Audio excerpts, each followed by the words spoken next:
नमस्कार, आपण पाहताय SR24 त्यांना सर्वात प्रथम तर त्यांनी जो निर्णय घेतला त्याबद्दल मी त्यांच्या परिवाराचे आभारच मानलेले आहेत। पक्षामध्ये कोणाला घ्यायचं कोणाला नाही हा संपूर्ण निर्णय माननीय प्रदेशाध्यक्ष आणि माननीय मुख्यमंत्री महोदयांचा आहे। माननीय प्रदेशाध्यक्ष महोदयांनी हे स्पष्ट सांगितलेलं आहे की जे लोक भारतीय जनता पार्टीच्या विधानसभेच्या सदस्याला सहकार्य कराल त्या सगळ्यांच्या असतील त्या अपेक्षा देखील पक्ष पूर्ण करेल।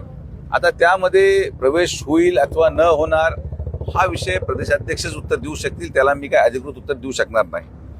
मी जे वाक्य त्या ठिकाणी बोललो की येणाऱ्या 6-7 महिन्यामध्ये 3 दादा मिळतील, तर दादा अनेक आहेत, त्यामुळे त्या अर्थ मीडियाने तो अर्थ लावणं हा तो मीडियाचा वैचारिकतेचा भाग आहे। त्यांना ज्या माझ्या वाक्यातून बोध घ्यायचा असेल त्यांनी तो घेतलेला आहे, पण मी एवढा मोठा माणूस नाही की कुठल्याही व्यक्तीला पक्षामध्ये घेणं त्याला कुठलं पद देणं हा सुजय विखेचा अधिकारच नाहीये। पक्षामध्ये प्रदेशाध्यक्ष हेच निर्णय घेतात आणि त्यांच्या निर्णयासाठी आपण वाटतो।